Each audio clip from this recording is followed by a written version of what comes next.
The belief in God is not and never will be enough. Now you might be asking, Noah, what do you mean? I believe in God. Isn't that a good thing? And sure, believing in God is a good thing, but it's only the first step. Your life should kind of work like this. You start off by, being agnostic or being an atheist. You either don't believe in God, or you're kind of at the point where, well, there might be a God. There might be a God that is all powerful, all knowing. Maybe he did create everything in one breath. Maybe this, maybe that.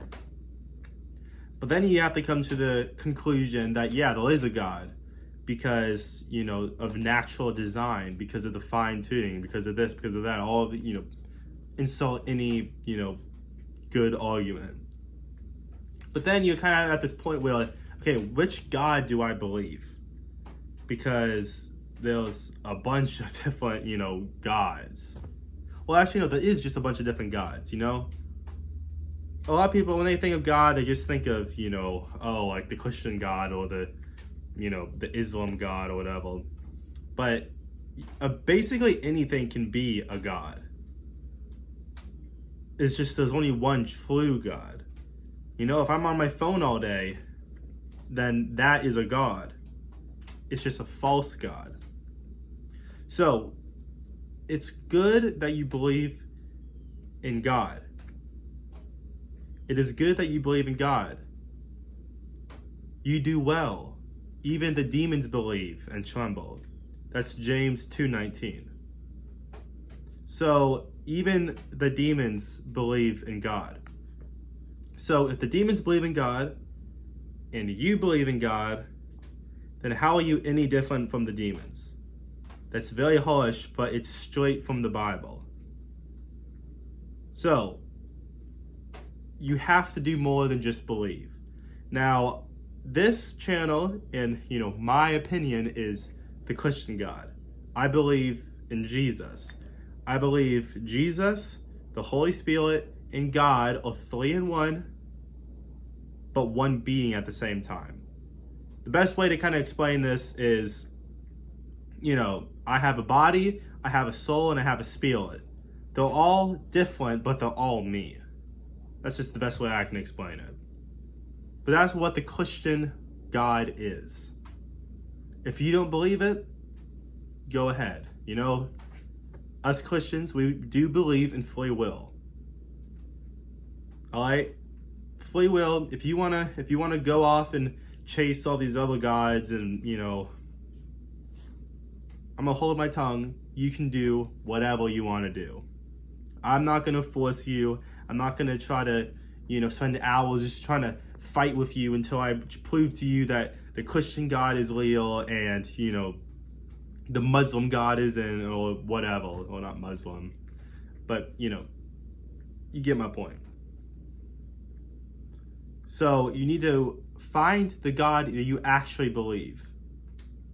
And I'm not gonna sit here and try to tell you that my God is 100% real. If someone tries telling you that their God is 100% real, you need to walk the opposite direction. Because how do you prove something? Proving something is when you show that there is no possible way that there's anything else. But how can you possibly 100% prove God? It's just like, atheists. They can't 100% prove the Big Bang Theory. They just say, oh, well, two big rocks hit before we could even see them hit, so that means the Big Bang happened. So I'm not going to try to say, oh, I'm 100% sure that God's real. Because, I truly I can't show you and prove to you, that God is real. Right? So, what I can tell you, though, is I can tell you the evidence. I can tell you, how he's actually had a personal effect on my life. I'm not going to go into the full story, but, like 7 months ago now, I started, a couple years ago, I started getting, closer to God. About 7 months ago, I take initiative. I go to New York on a mission trip, and I actually start spreading the gospel. And then God spoke to me. He actually spoke to me. And again, I can't really prove this to you. You can never know the heart of somebody. I can't, show you evidence on how, this is how I actually, had God speak to me. No, I can't do that. And again, if someone's trying to tell you that they can prove stuff like that, they can't. But, we're people. People listen to other people. And, if I'm convincing you, then maybe you do switch to be a Christian. If I'm not, then, maybe you stay being an atheist or an agnostic or, whatever. But just believing in God is not enough. I cannot stress this enough. You need to choose. Like I said, I'm not trying to force you into Christianity. I believe it's true, but I'm not trying to force you. Just choose something.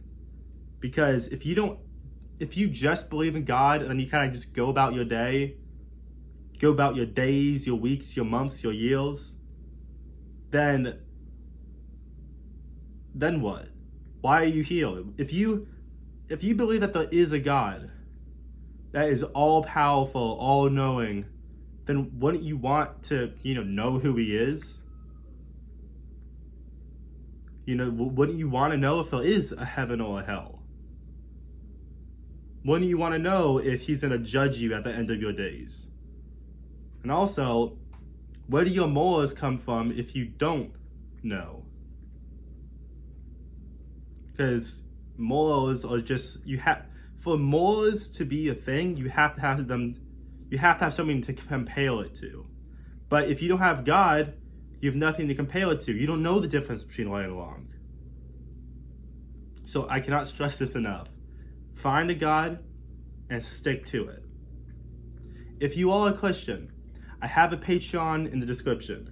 I'm getting a community of young Christian men that are actually trying to get closer to God and along with other men and have accountability with brothers. Because I understand nowadays it's hard. It's hard to find like-minded men that are actually trying to pursue the gospel and pursue the way of life of Jesus. So, it's right now, I think it's like $1.99, super cheap. There's a free trial. Join it. If you don't like it, just leave. You got, it's like a 7-day free trial, plenty of time. So I urge you, if you want to truly grow in the gospel, then join there. If God is leading you to, I don't want to take your money if God isn't leading you to, join. But just know that all of the profit that I make for my Patreon is going straight back into the ministry. So I hope you guys have a good one. Peace.